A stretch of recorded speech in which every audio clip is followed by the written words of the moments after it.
Hi guys, and welcome to this first episode of Remember to Breathe. And before we begin this podcast, I'd like us all just to take a few moments just to ground back into our bodies and just to take a breath. So I invite you now just to sit down, stop what you're doing, maybe not if you're driving, but please just close down your eyes for a moment and just pause. Feel your feet on the ground. Tune into your heart beating in your chest. And whatever thoughts arise, just acknowledge them and let them go. And together now, we're just going to take a big, deep breath in through the nose, deep into the belly, and let it out with a sigh.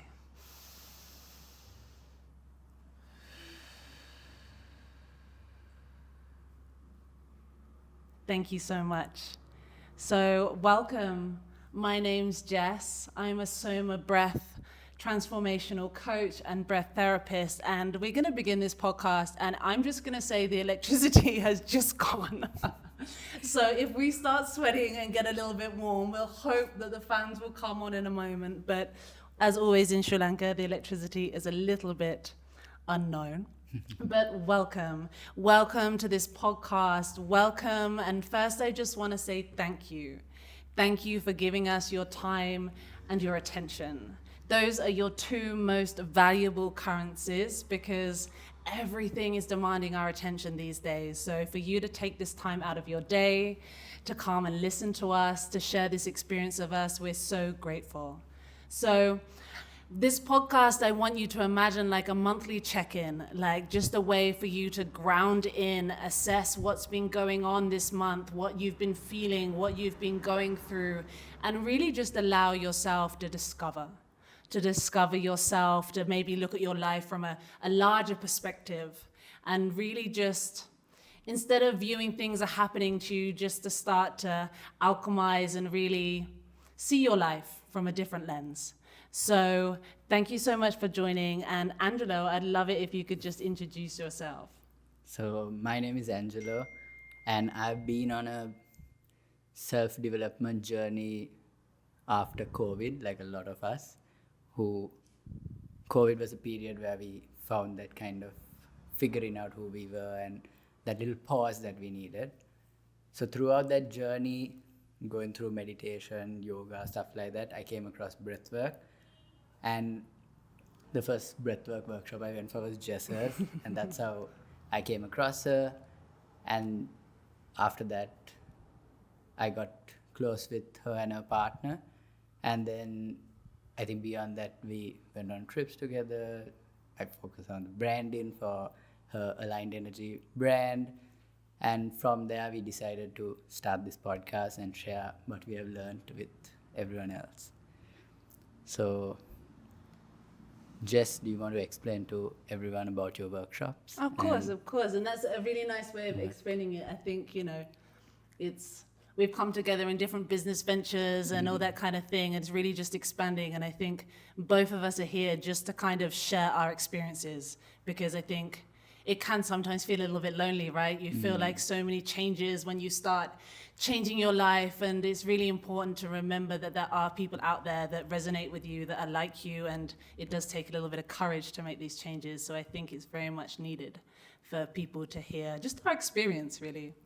But yeah, so I run a workshop every month here in Colombo, and that's an immersive breathwork experience workshop. And what exactly does that mean? So that's somatic release techniques, that's breathwork, that's intention setting, that's meditation, and really it's like a full body workshop that allows you to get out of your mind, back into your body.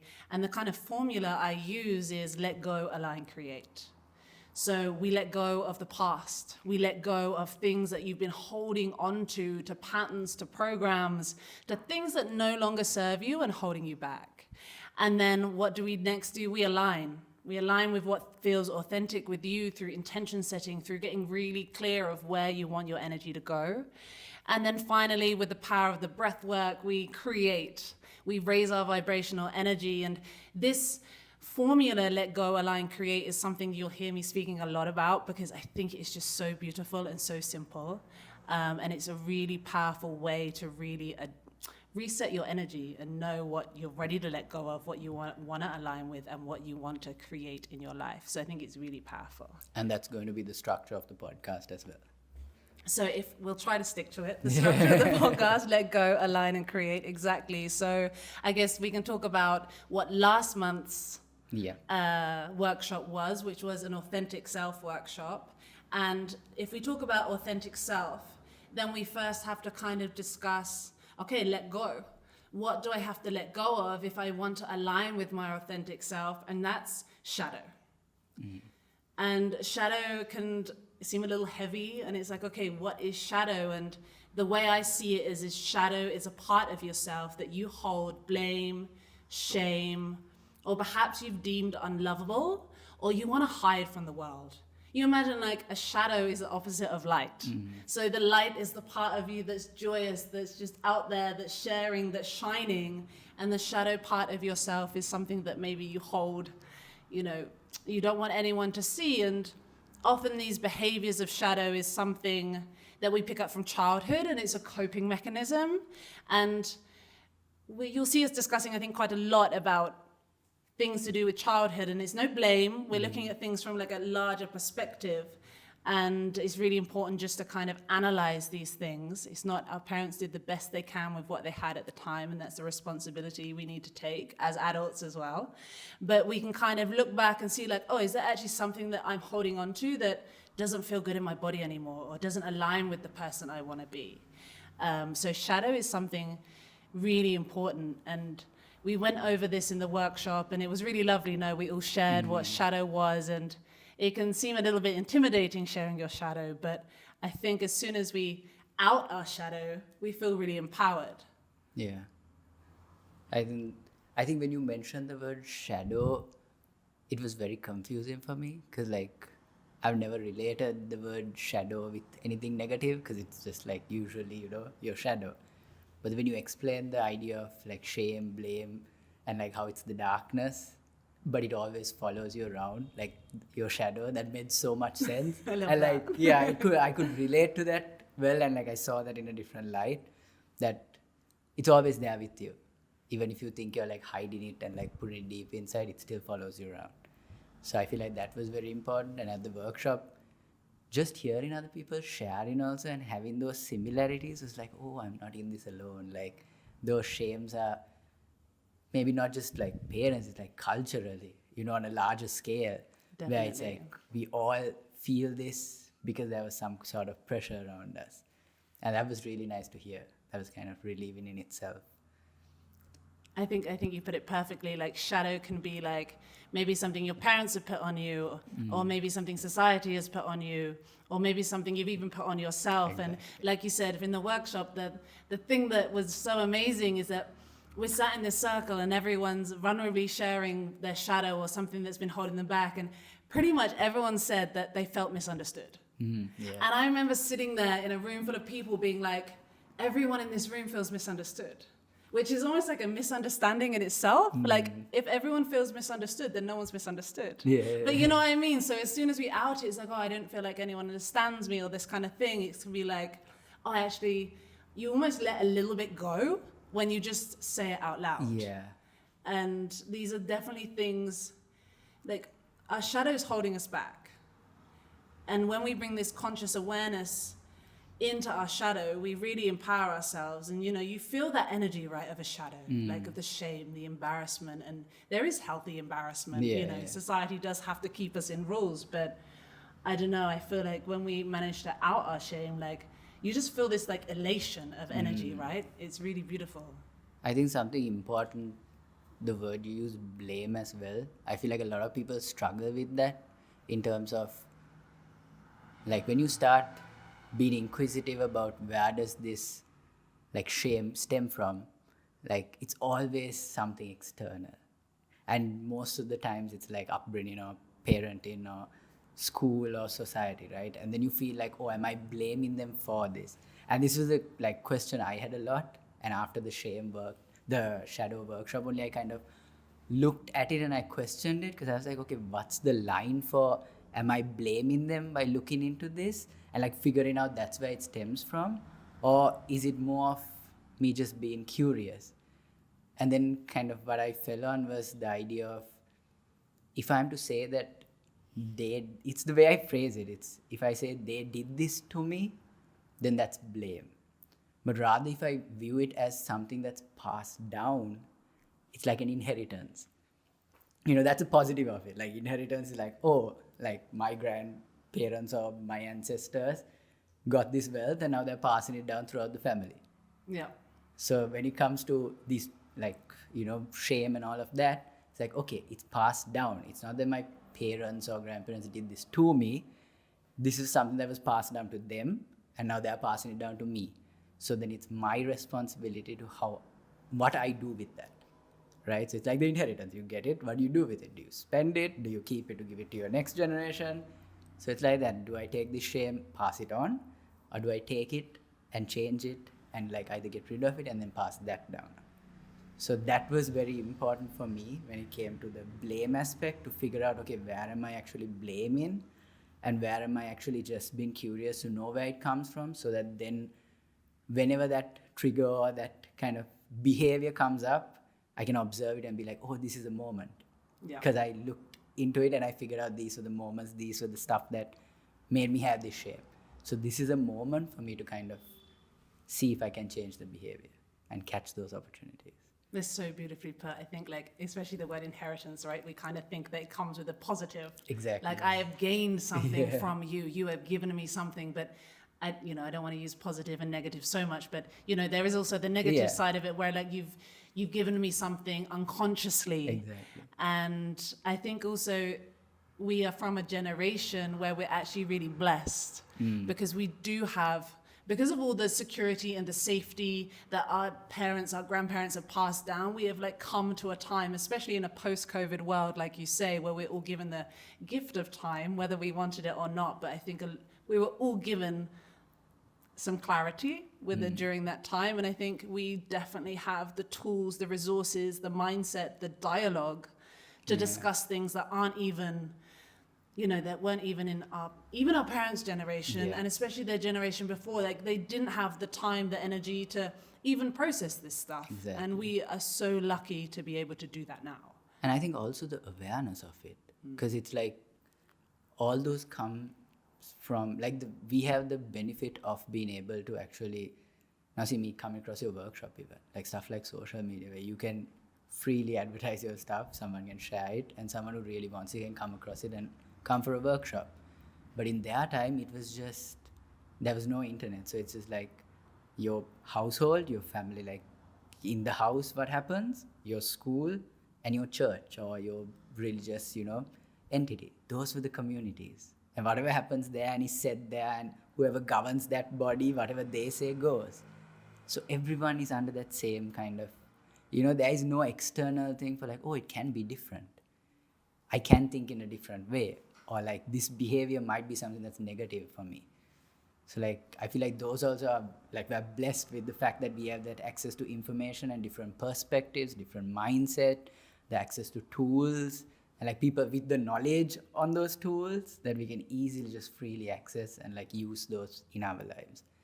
So that's why I see that as such a blessing, and I agree with you on that. It's such a blessing, and you're right. Like, you think about, even when we're growing up, like technology then to technology now, and how mind-blowing it is, because it's just like you can access anything you want. And yes, it takes responsibility for you to choose what you're accessing and whether you're going to believe everything you hear. But like, imagine we do have it ingrained in our DNA, this like FOMO, or not wanting to be different. Like, we need a society to live. Like, otherwise you think all the way back in time when we lived in tribes, and if you were thrown out, like, you wouldn't survive. Yeah, exactly. So we have that in our DNA, like, brought down, that we need to feel included and we need to be connected. And we're human beings. We're all about community and collaboration. But I guess then it would have been like, no, you're wrong. Yeah. And there's no evidence, right? This is what I've been told, so you have to believe this. Exactly. And normally when someone's triggered because you question them, they're not triggered by your question. They're actually triggered by the question then they ask themselves. Because if you're thinking differently and you're acting differently, how to explain this well? Instead of being like, the attention isn't really on you, it's more like what they haven't done. So for example, like if you're young and you can travel a lot more now and you're traveling around and you're going from country to country and your parents are like, I don't get this, why do you want to do this? It's almost like they're saying, why isn't this good enough? Yeah. Why isn't my life good enough? Why haven't I achieved enough? That kind of thing. So I guess back then, now we can just see how hundreds of millions of people are living their lives in different ways, and we can accept more of ourselves through seeing that. Definitely. And I also feel like in that instance, it's also like you mentioned, them seeing it in themselves, but I also feel triggers come up from not the question being asked, but the response you got when you asked that question from someone you looked up to. Like, let's say even if it's a parent, right? And like you asked them a certain question and the way they responded at that age, that seemed like, okay, that is the truth. That is the way it is. So when someone else asks you the question, it's like, this is how to respond to that question. Because like when you're kids, you're just a sponge, right? You like mimic and do everything anyone around you does. So like, I feel like those triggers that like are instilled in childhood are just you responding to that question in real time now with how someone, responded to you when you asked that question. Exactly. It's like, it's not a conscious response. Exactly. It's not like me in the present moment making decision. It's just an answer. It's just like a pattern or like a program, like programmed in response. This is how I'm tuned in to respond by this question. Instead of like, okay, how does that relate to me? It's just rehearsed. It just like scripted comes out because someone's planted that seed in you. Yeah, I think it's really interesting. And I think with shadow, there's so many different realms you can go down. And I think a really important thing just to ask yourself is like, perhaps where have you been hiding? You know, like that's a really powerful one. Like, why are you afraid to be seen? And like honor the shame that comes up in your body and don't feel like you have to hide from it. And it's not necessarily about loving every single part of yourself. Exactly.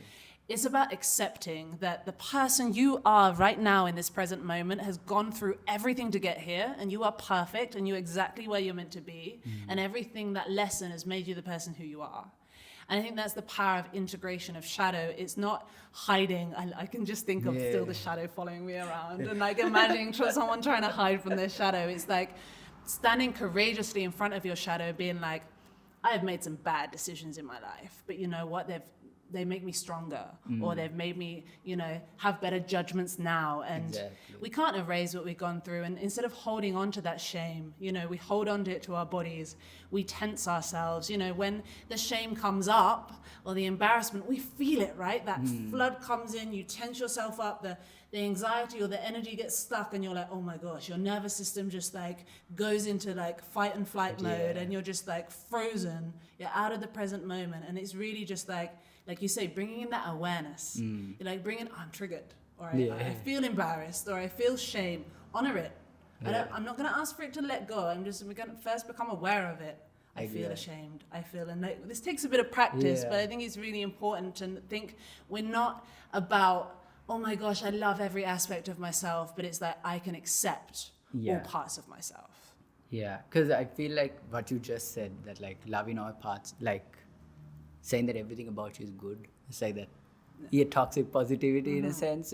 And in that sense, you're not being authentic, you're lying to yourself. Because it's not all good.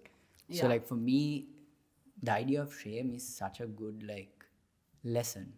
Because when you go through that shame also, like for example, for me, when like growing up, I still to this day, I still love stuff like cartoons and animations and stuff. And like now I went through that whole shame process because no one else understood that. And like even in my household, it was like, oh, cartoons are for kids. Like, why are you watching that? About something like news or sports or something, which is more, adult kind of things. Yeah. So like, why are you doing that? So I had that shame, but I didn't know how to explain why I enjoyed it even. Because to me also, in society, cartoons are made for kids. Right? Like that's what you're told. And like, it's on a kids TV channel. And like, the signs are there that is made for kids. But like later looking at it, I understood like how much it taught me about thinking outside the box. Because it's the process that goes behind creating those, where you can build worlds, build characters, and these are all fictional, but they're so relatable also. Because through the artists, they kind of bring a glimpse of themselves into the characters, and the creation process is what was fascinating to me. And like realizing that, so when I was small, it was always like I'd be the only one who likes animations and cartoons. So like I'd watch that alone at home. So it felt kind of like lonely, like I didn't belong. But then my brother and my parents have a common interest, which was sports, and they loved it. And like, so if there's a game going on, they like watch it together. And I was like, why can't I enjoy that? What's the difference? Like, why don't I have that same interest? But then now looking at it, I don't understand their interest there, but I understand how there could be, even though I don't understand it, someone else could have an interest in it. Yeah. Because that's the way I was, where I had such an interest in it. I couldn't explain it, but then no one else got that interest. But then like later on, like now I started buying comic books. I found comic book shops, and the guys who sell it, they love comic books. Like they talk about it like, man, and I'm like, oh, there are others who have this interest. It's just my little bubble didn't have people who are as interested as me. And going for stuff like Comic-Con, like seeing people dressing up as the character, I'm like, I can't go that far. Like I still have that shame, but like that's crazy. Like there are people who are even more interested in this than me. Like putting the time and effort into creating those costumes and wearing and coming in public places, like that was amazing. So stuff like that is really nice. Like the shame, you can use it as something to understand other people. Even though it doesn't make sense to you, if you have felt shame in it, you can be like, oh, that interest, even though I don't get it and a lot don't get it, they can have an interest in it. So like dig deeper, like why are you interested in this? Ask those questions. Like if you see someone in shame and like, I like this thing, but I don't want to talk about it because no one else gets it. Like maybe you won't understand the general interest, but it's like when you start asking the deeper questions, you're like, oh, you like being a creative. You like how they like think outside the box. You like the imagination of this. And then those aspects you can find common ground.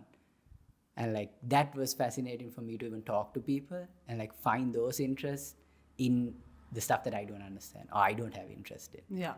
I think that's the beauty of it, like not just seeing it on the superficial level. And the way you described it now, it's so true. Like, that's for kids. Yeah, it's labeled in a way. It's like that's for children. That's not society. Does not accept it, and you need to grow up and get over it. And it's like there's so much conditioning around that, and it's like actually no. Why? I'm not going to be held in that shame. I'm not going to sit alone in my room and watch this thinking I've done something wrong. Why do I like it? And that's a great thing. Analyze it. Exactly. What do I enjoy about this? Like, okay, why am I holding on shame? Because society said that I'm too old for this. Why? Yeah. Why? Who said that? Because if someone's telling you that, that's another subconscious pattern that they've just been told, grow up. They don't mean it. But like you say, if you can like analyze why you like things and build that confidence within yourself, like I love the imagination, I love the artist, you know, like the creation, the being past the limits of the world we live in, you know, your imagination can go wild, and then you find other people like that. Exactly. And that's also the gift of technology again, right? You can find other people. You're no longer alone, and it's just like, okay, why? And this is a process, right?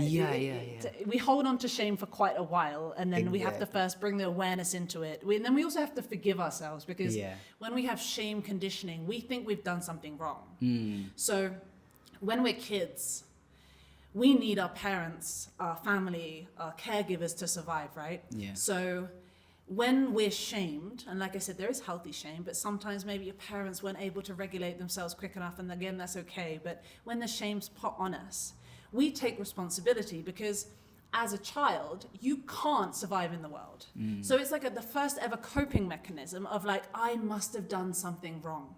Can't be my parents because they're my providers. They do everything for me, because you can't even compartmentalize in your brain the fact that they could do something wrong. That they're human. Exactly. They're just human. And they're like gods to you. Exactly, because they give you everything. They feed you, they change you, they give you everything you need to live. And it's that forgiveness of like, it's okay. I'm into stuff that maybe not everyone's into. Or, you know, I don't feel like I fit in with everyone. And it's like, I forgive myself. And I look at that shame and I honor it, and it feels icky to look at. Yeah. Because it's hard. It's just like, ugh, I don't like that part of myself. But if you can really see it and like stand in front of it, and this is where meditation and visualization comes in so much, and breath work, because you breathe through, you move that energy through your body, and you kind of accept like, I'm a little bit weird. Or I'm a little bit geeky, but I'm not as a geek as that person as much. There's always going to be someone weirder than you, and there's always going to be someone who's not as weird as you. And it's just and that realization, even me coming to those realizations, was after me going through the shame and trying all those other stuff. Trying playing sports, trying watching sports, trying to like see what's so interesting about it. But like I didn't have that interest, that I didn't pursue of like individual players, their names, what they're going to, their stats. Like I couldn't see that interest. But when it comes to a fictional character, like I know their whole story when they're not even real. Yeah. And like that was a big argument also, like they're not even real. Like why are you so passionate about it? So after going through all of that only, after finding the tools to like you mentioned, breath work, meditation, all of those, I figured out how to like accept it and be like, you clearly have an interest in this. You don't have an interest in that. Stop forcing it. Stop pushing it, and lean into this. Just like look into it. Find if there are other people like this, other people talking about it. Just look into it. There's no harm in it. You can, and like we're blessed enough to have the internet that no one else needs to know. Yeah. You're just like looking out for all of this. You're like, oh, okay, there are more people. Yeah. Try to find people close to you and like expand it like that. But be curious. Yeah. That's the main thing. And build up that confidence. Like you say, if you need to do it slowly, do it slowly. You need your nervous system to find safety within the being yourself. And it is so much easier to go with the flow, to pretend to like other subjects, what people are into, just to fit in. But you're going to do yourself so much harm over time by just trying to fit in, because it's tiring. Yeah. It is so tiring when you're like, I'm just going to like this because everyone else does, and you're doing yourself such a disservice, because, you know, this is why shadow ties so perfectly with authentic self, because you came into this planet whole, worthy, you know, you chose to have a human experience right now at this moment in time. No one else sees the world like you see the world. And that's true. No one sees it through, like me looking at you and you looking at me. Like no one can even just see exactly how I'm seeing the world. And that is a gift. And you come with a series of talents and skills and a voice that no one else has. You know, you think of the billions of people that are in the world, like no one has it like you do. So when you suppress that, when you try and fit in because that's what someone's told you should do because it doesn't feel safe to do so, like that's also the difference of like when you try and fit in and it doesn't feel right, to when you have something that lights you up and you're like, I'm into this, the flow state, the kind of, this is what I'm really into. And it doesn't matter what you're into, it matters how it feels in your body. Exactly. And there's like a nice metaphor about what you said about doing the same thing, even like the way you see the world won't be the way I see the world. It's like if two people walk through the same city on the same roads at the same time, but one person is hungry and the other person isn't, the person who's hungry is going to see all the restaurants, but the person who's not will see whatever else interests them, like whether it's the nice houses, the trees, the vehicles. If they're into vehicles, they'll see the vehicles on the road. So like it's the exact same time, situation, location, everything, but the perception is so different. And like so what you different. Take out of it. Yeah. So like that's very important for people to like know that like the way you see the world, no one else sees it that way. Yeah. And you deserve to have a life you enjoy. And you deserve to focus your energy on things that your attention on things that light you up. Exactly. That you deserve joy and excitement, and it's not like this self-sacrificing life that we all need to be like, oh, I'm working harder, I'm more stressed, I'm more miserable. Like, no, you're allowed to let joy be your starting point. And it definitely is discovery. And I think, you know, the shadow aspect is very interesting of like, okay, where am I hiding myself? And then you can look into the authentic self, like what is authentic for me? And, you know, it's just like I said, like what lights you up?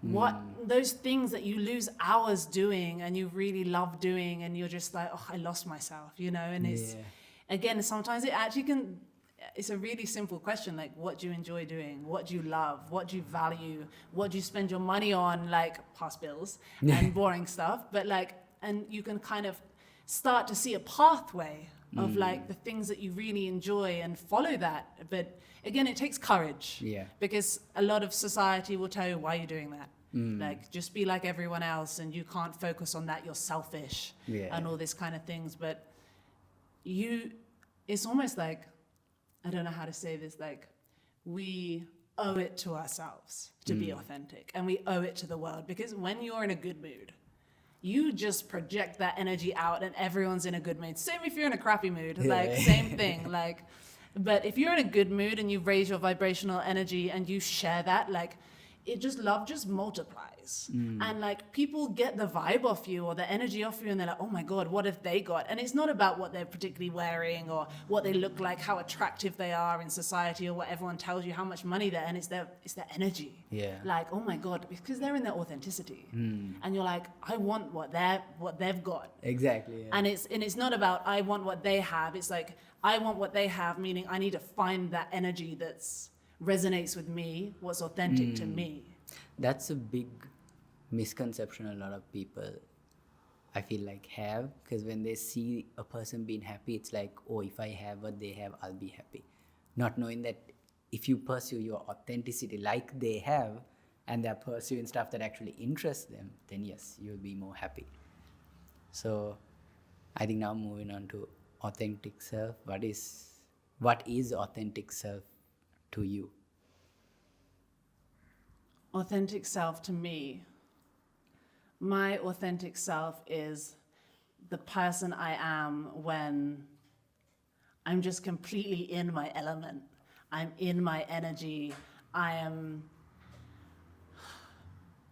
It's really hard to articulate a feeling when you're like, okay, what's authentic to me? I guess I can describe like what throughout my day feels authentic for me. So for me, like, it's about, having that element of peace, of calm. And these are, words that resonate with me and may not resonate for everyone, but then it's, okay, so it's a lot to do with being of service to showing people breath work, helping people discover themselves. That lights me up so much. That feels authentic for me.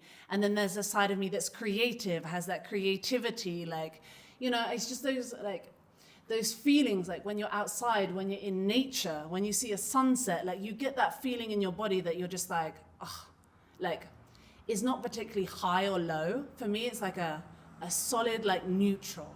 Like, it's not chasing the high of like, I need the next excitement, or I need to be fulfilled, or like, I'm really low and sticky. We all have the pendulum goes that way. But for authenticity, for me, it's just that like grounded, that really kind of grounded, like, and you even feel yourself like when it feels like a confidence kind of embodies over you, and you feel like your posture changes, and you're like, when you're in your authenticity, you're like, fuck yeah, like, this is me, and I don't feel that shame. I'm just gonna be myself and own it. Yeah. And that's not all the time. Yeah. There are the waves, but yeah, most of the time. Exactly. Oh, nice.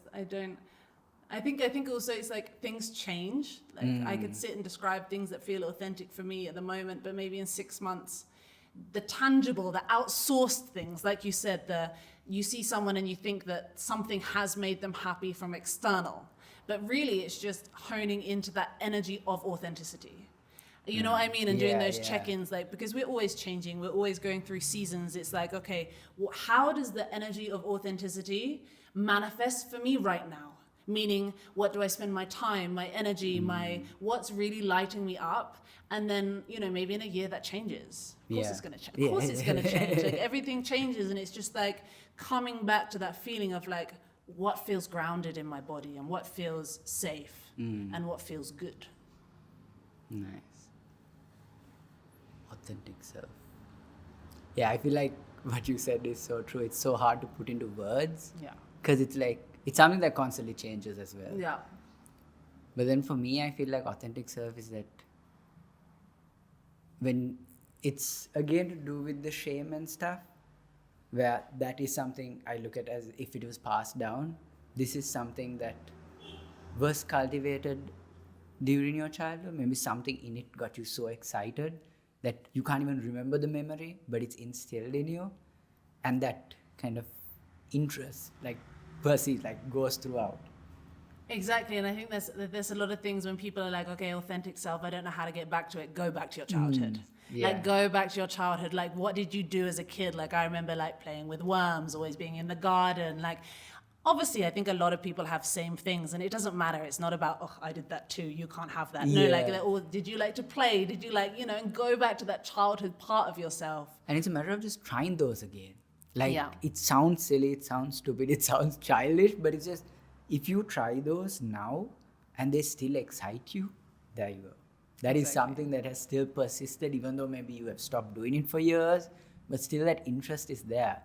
And like, why not pursue it? And like, also ask yourself, why did you stop? It's probably because you had a family, you had commitments of work. Yeah. All that conditioning that life put on us, these things that we need to do.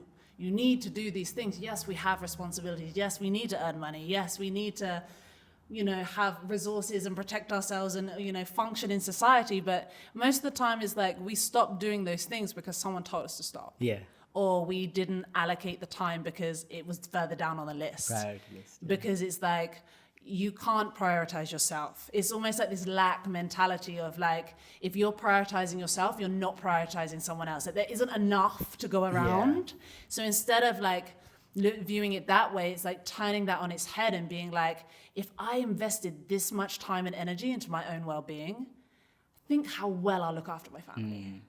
Because I think how well and how confident my kids will be when I can be the example and they subconsciously take on the fact that you are prioritizing yourself, your health, your energy, your well-being, and they take that forward. Like, that's the biggest gift.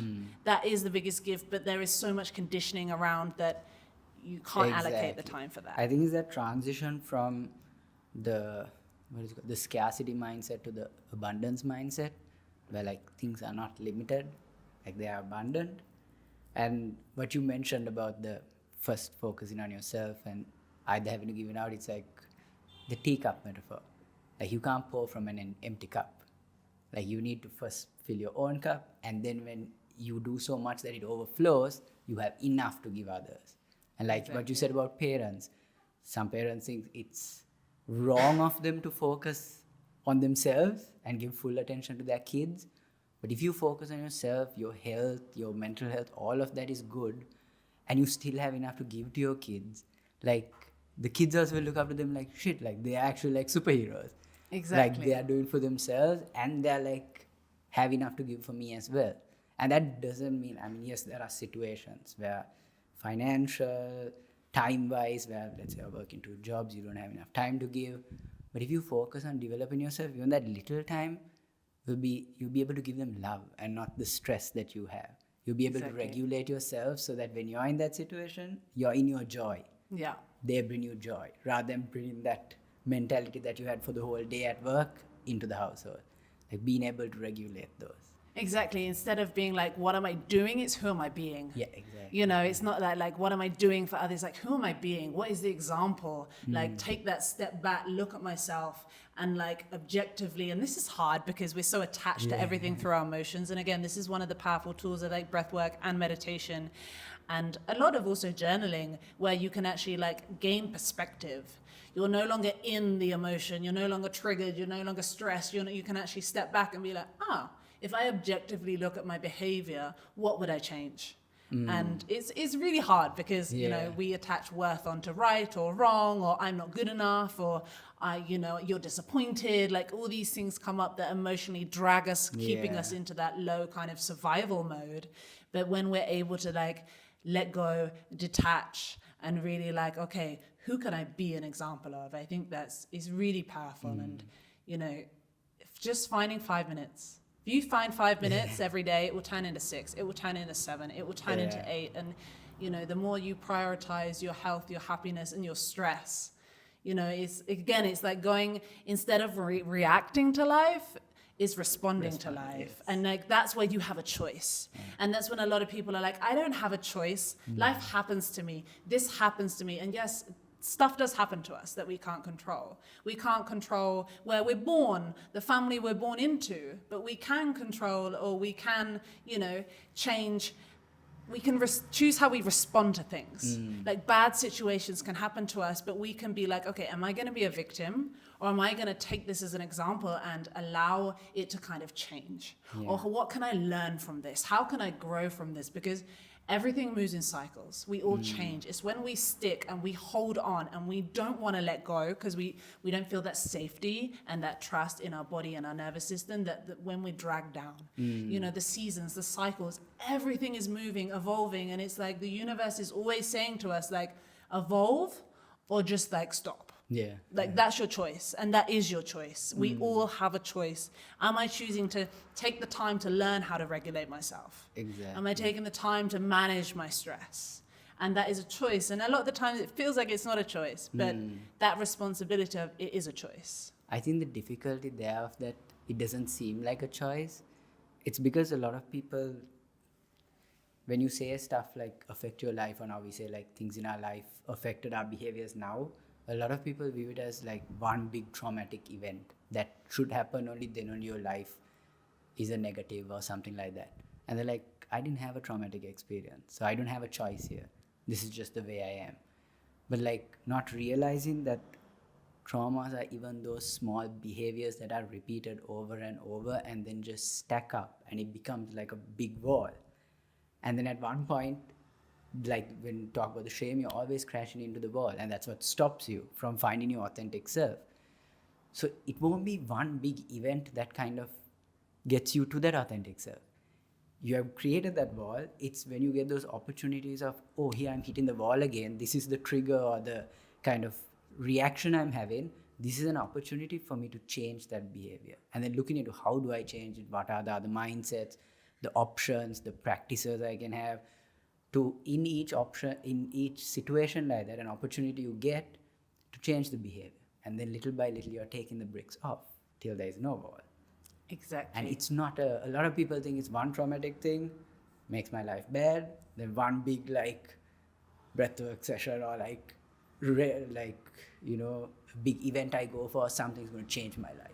It's almost like, again, that savior complex coming in, like the prince is going to come and save me, like, you know, God or someone is just going to come and save me, my sins will be redeemed. And it's like, no, your responsibility is to make these small changes every day, and they're mundane and they're boring, and it's hard at first because your mind works on a pattern. It wants the path of least resistance. So when you bring in change, it's uncomfortable because your mind just wants to keep you safe. And I think it's also realizing that, you know, especially with, you know, when you want to find your authenticity and you've got to kind of accept your shame, like what you feel in your body is uncomfortable because your body's like, but we want to stay on this path of least resistance. I want to keep you safe. So your nervous system, the way you're thinking, is always there to keep you safe. Yeah. And there was a time when you holding on to that shame and shadow or blame was the safest thing you could do.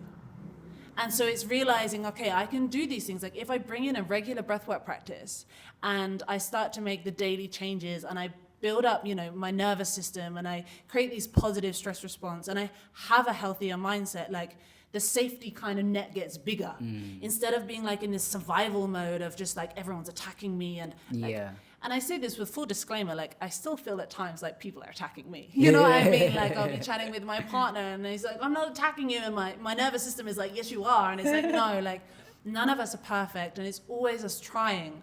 But when we bring in these nervous system regulation trainings, like we really do manage to release the tension from our body. And our world expands because, especially a lot in breath work, like, you know, there's a lot of techniques we do where we go into the unknown, where and you know, the unknown is just like what you don't know. Exactly. The known is you know, the reality you live in is the known. And that's what your parents, your society have created for you normally. And I think that's what it connects with what you said, like the safety is the known, right? Yeah. Like what you know is safe. Even though it's bad for you, even if it's bad for you, it's having a negative impact on you, you know it. Like you know the outcome. Even if it's a bad outcome, you know the outcome. Yeah. And something like unknown, you don't know how it'll end up. So like that unknown is so unsafe. Right? It's a risk in a sense. Yeah, and there's always, you know, that rhetoric of like, don't bother risking it all. Like, this is good enough. What happens if you lose everything? Instead of being like, if I put myself out there, if I step into the unknown and I'm courageous, it's gonna be 10 times better. But it's just that mindset that blocks us, like, don't bother, you could lose everything. That lack again that's coming in, like you could have nothing, and then like that never happens. And it's also, if you want change, you can't have change by doing the same thing or what you have been doing like before over and over. Something needs to be different. Exactly. And that's the unknown. You have to try something that you don't know how it'll turn out, how it'll end up. Exactly. And it's like, what's it? The definition of like insanity is doing the same thing over and over and over and expecting a change. Different output. Yeah. And I think like we can all like resonate with that, where we're like, I'm doing the same thing over and over and it's not changing. Why? Yeah. And it's like, because it doesn't make sense. And same thing you said there, like the familiar. Like your family is your familiar. Yeah. And what you know and what you've been taught may not necessarily be the best thing for you. You're like, nothing is positive or negative. It's our association we put on it, onto it. It's our relationship with it that gives it that kind of good or bad or something. So it's realizing that, like you said, there are some things that are not healthy for us or are not serving us, and they feel really comfortable. You know, a lot of my life, like I spent a lot of my 20s traveling, like from place to place. I own nothing. Everything I owned fit in a suitcase or a car, because I had so much. It was like my coping mechanism from when I was a kid and then my dad left, that it was like, if you own nothing, nothing can be taken away from you. So I really thought that I was this transient person who owned nothing. And then actually when I took a look into my shadow, I realized that I was so terrified of, again, being that poor little girl that the dad left, we moved house and you had nothing. And again, I assumed the responsibility, of course. I'm like a kid. You think you've done something wrong because that's how your nervous system deals with it. So I think I'm this like bohemian person. And yes, that was very much part of who I was. But at the same time, I was terrified. I would go and look around like thrift shops, secondhand shops, and like dream of like, I'd love to buy a sofa. I'd love to buy like a chest of drawers. I would love, like a home was something that my heart yearned. But I couldn't do it. It was like this block because I was just so terrified that one day it's all going to get taken away.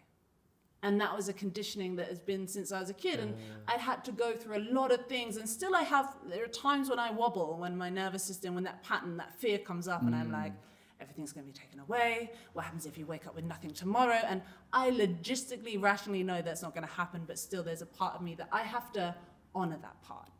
I have to honor that. And it's always like going back to that little girl and being like, you're okay. Like, you can feel this way. I'm going to honor the emotion. I'm not going to push it down, but we're fine. But it's just like looking at that with courage. And it took a long time to first bring awareness into it. And secondly, to be able to stand in front of it without melting down all the time and being like, we're safe. It's okay.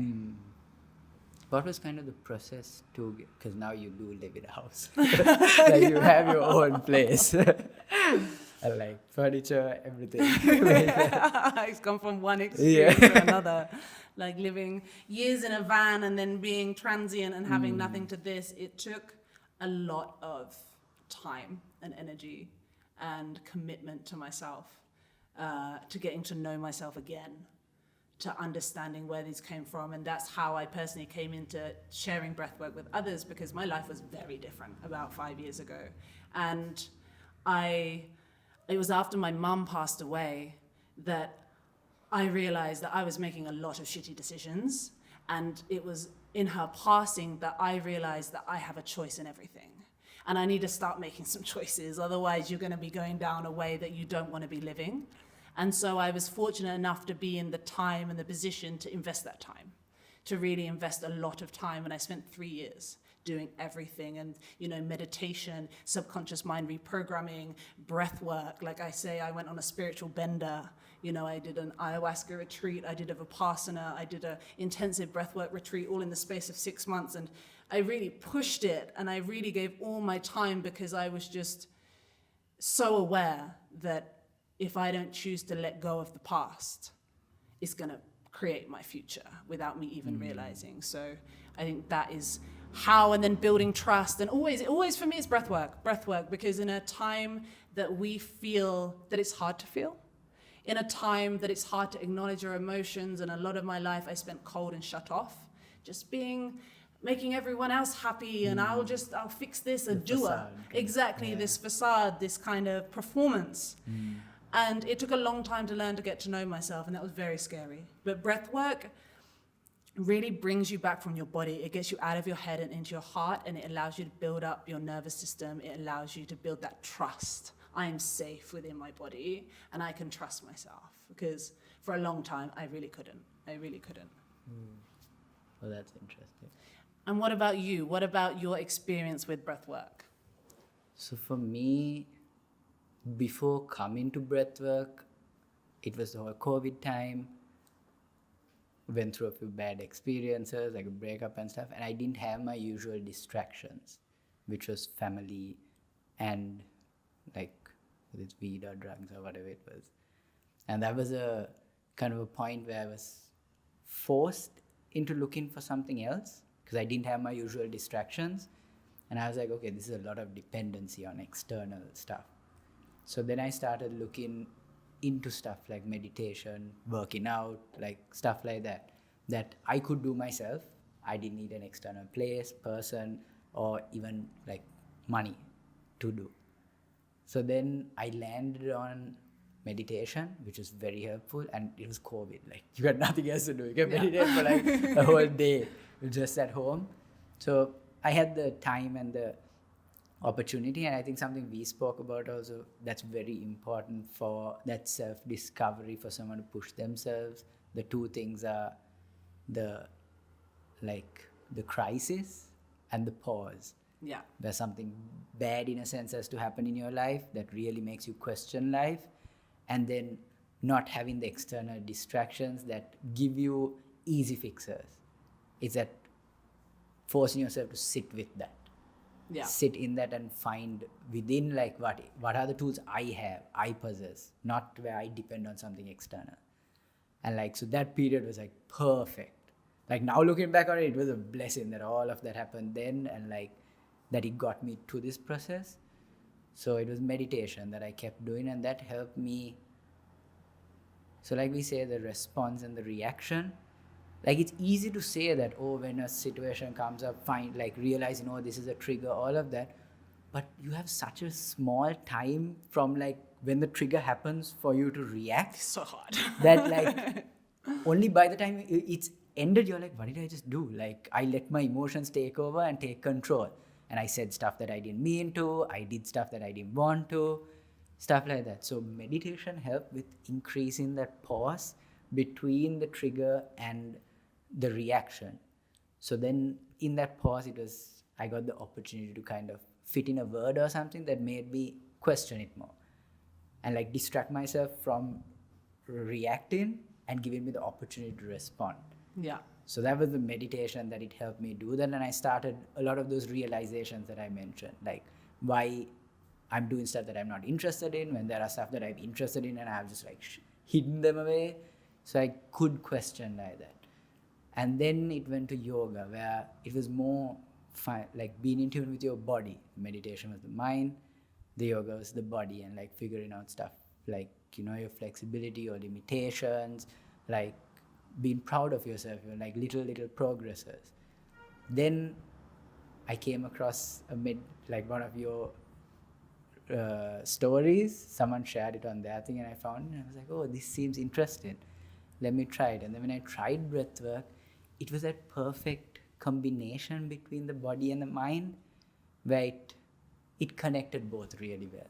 And it brought that sense of, for lack of a better word, balance, where all those mindsets, like the fear was able to move away and the mindsets were able to like take over, where then the pause increased and like the reaction was like non-existent in a sense. Like I still sometimes do snap and get angry, but like it's so much less. And like breathwork helped strengthen that connection. And that's like, that was my kind of journey of breathwork. And I enjoyed that it was strengthening that. Like those two helped improve the mind and the body, and this helped connect it. Yeah. So that's my like trifecta of tools. Because all three of those you have with yourself, right? Like when it comes to meditation, you just need time and like a place to sit. You just need to sit. Yoga, you can even do it without the mat. You don't really need the mat. Yeah. You just need your body. It's like body weight exercises in a sense. And breath work, you always have your breath. So like those 3 were those tools I found in the moment that I don't need to depend on anything external. Those 3 in any moment, I can use them. And that was my... Nice. And that's really nice. It's kind of like the mind, the body, and then the bridge between the two. And that is the breath. It's kind of like, also when we learn, when we go down this deep dive rabbit hole, we start to learn a lot of stuff in the mind. We kind of understand things, but for me, it was like breath work allowed me to embody it. You kind of send that energy, like you say, from your head space into your heart space, and you're like, I get it. Like you can understand to a limit, right? But when you feel it and you embody it and you're like, I feel, I remember the first time doing breath work and I felt unconditional love for the first time in my heart space. And I was like, oh my gosh, like, this is what I think unconditional love feels like for myself. And I'm like 30 years old in my garden with my dogs around me doing breath work. And I'm like, oh, wow, I think I've embodied something. And it's like, then the words seem like nothing because they're just words, and I think that's also the beautiful thing about this kind of meditation and breath work, these kind of mindset practices is that, is a feeling is greater than perhaps what our language can say. Exactly. Right? We dumb it down to a language, or like we just like our words are everything.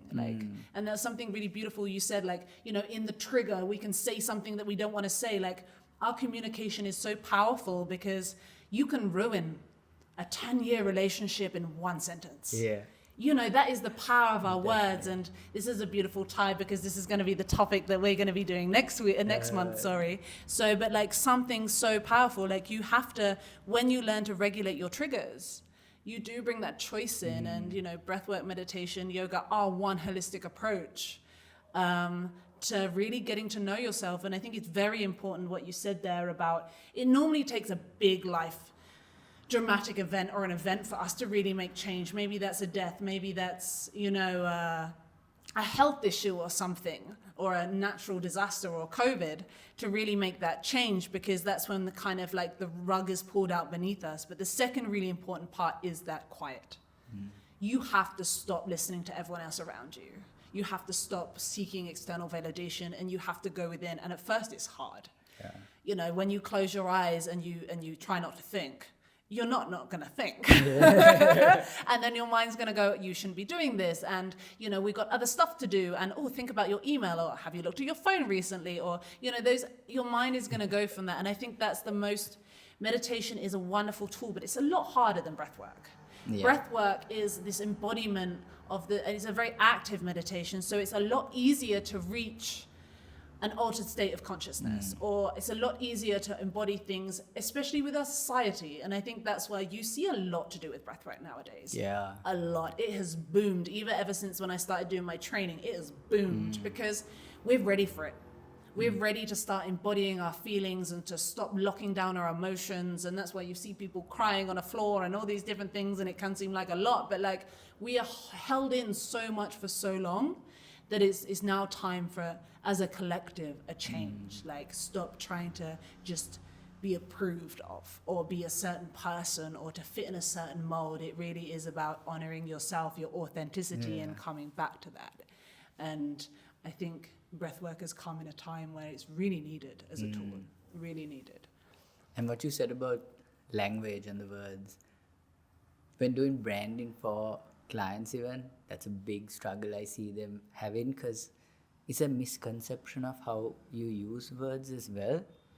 Because when it comes to trying to get someone to figure out their vision, mission statement, and this happened with you as well, you struggled with it, it's that you're asking them to define this thing they are so passionate about, and that means everything to them. So like you use all the words, it means everything, right?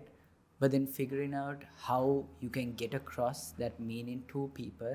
And what I usually tell people when they come to that, like, but I can't define it. Like, what if it becomes this? What if it changes? And I'm like, the understanding of that is a definition is not to restrict, but to explain. So when you say a vision or mission statement, it's not that this is what my brand is or this is who I am. So this goes to self-development as well. So it's like not this is what my brand is or this is who I am for the rest of eternity. It's this is who I am now. Yeah. In a year, that who I am can be completely different. Your mission changes. Yeah. Your definition changes. This happens with so many brands we see. Like when you scale up, it has to change. You know? It evolves, like, it moves, it grows. You're not a startup anymore. You're not a Yeah. small company. Like things change. So that definition is more of an explanation. And I think when I told you this as well for your brand, you were like, oh, okay, like it can change. Cool. Like then I find it like put words exactly. there. I think there's like that part of ourselves that believes you have to make one decision. Like imagine like a parent telling me you have to make a decision and you have to stick to it. You know, and I think that's like, where it stems from, right? Yes, it's that exactly. society being like, you have to study one thing, then go to uni for that, and then work in that industry or career for the rest of your life. Yeah. Like once you pick that, and you're picking that as a kid. Yeah, and like, don't change your mind. Yeah, you're stuck with it. And if you change your mind, things go bad. Like there is that fear added to it as well. Yeah. But like you can evolve, you know, you can change your whole trajectory. You can wake up tomorrow a different person if you put enough effort in. It will be hard, And but you can. it's not that it'll always go good. You'll have to take a few steps back. Yeah. Because you are restarting. Yeah. But then it might be better.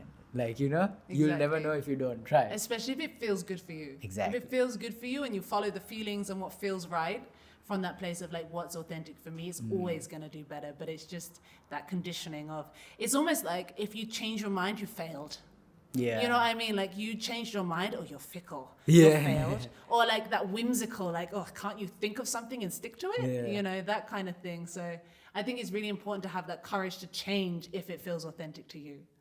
And I think also the authentic self, it's really hard for people to figure that out. I feel like that's the most difficult thing. So what do you think?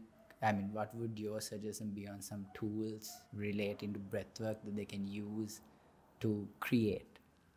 So I would first begin, I would honor it for like, don't be looking for an answer. You're not looking for an answer tomorrow. You're doing one step, and every day you're doing one step forward. And I would start off by asking yourself, like, what are my values? What do I like spending my money on? Bar bills. What lights me up? You know, what do I spend my time off doing? You know, and what brings excitement and joy? What did I enjoy to do as a kid? And you write those things down and you write bullet point lists. And maybe you do one question a day. And you allow that to resonate in your mind and start to question. And then you bring it into your day and like, okay, I have 5 minutes today in between work or in between something. What can I do that excites me? Maybe you go and watch the sunset. Maybe you go and spend 5 minutes. Maybe you pick up your book. Just we're bringing in curiosity. And something very simple also, right? Super simple. I'm not on about things that cost loads of money or do anything like that. This is what feels good in my body or your body and going that way. And I would bring those questions in, and then I would bring in some breath work. Particularly myself, what I would do, I would bring in 5 minutes of breath work. And I would sit and breathe for 5 minutes. I'd ground into my body, and then I would maybe look at one of those questions and see what comes up. If you've got 5 minutes, start with that. If you've got 10 minutes, do 10 minutes. And what we do when we do breath work first, you've blocked out the outside world, you've re-regulated your nervous system, and you've really allowed you to ground yourself into your energy. And that's where your authenticity lives. So it's really important, okay, let's just calm down the nervous system, take a few minutes of breathing, then ask myself that question. And just get really reflective and, you know, start with 5 minutes, the next day do 6 minutes, then maybe do 7 minutes, and don't have an expectation of that I need to do this. And we're not looking for the answer, we're just questioning. And that the beauty of it is like the answer will come if you continually ask questions. So don't focus on that. The outcome is going to come. Just focus your energy on like, I'm going to question what is curious for me, what excites me. It's about changing that behavior, kind of adding something new, right? Exactly. So that the change will come when it's ready. It will come. It's getting that curious, you know, okay, I finished work today. What am I going to do for me today? That excites me. And if anyone wants a breathwork practice, you have those on your YouTube channel? Yes, you can see on the YouTube channel. And please, I encourage you, if you're new to breathwork, send me a question on Instagram. Please just ask, reach out, ask. I'm here to anything you want to know. You can find on YouTube. We've got 5 minutes, 10 minutes for you to really begin your breathwork journey. And you just got to begin. You just got to have the courage to begin. Nice. I think that will do for the first episode. I think so too. So guys, should I say a little thank you? Yeah. Okay, well, I want to say thank you all for joining us today. I think we did quite well considering the electricity has still not come on. So if we look particularly glowy, we survived. And thank you so much for joining, for giving us your time and your attention. And I hope you found value in this. And I hope that, I know the right people that find this will find value in this, because I'm actually really grateful to hold this space as well, to discuss, because we're all on our own journey. So it is really an honor to hold this space. So thank you very much. This podcast is a Creator Cast production.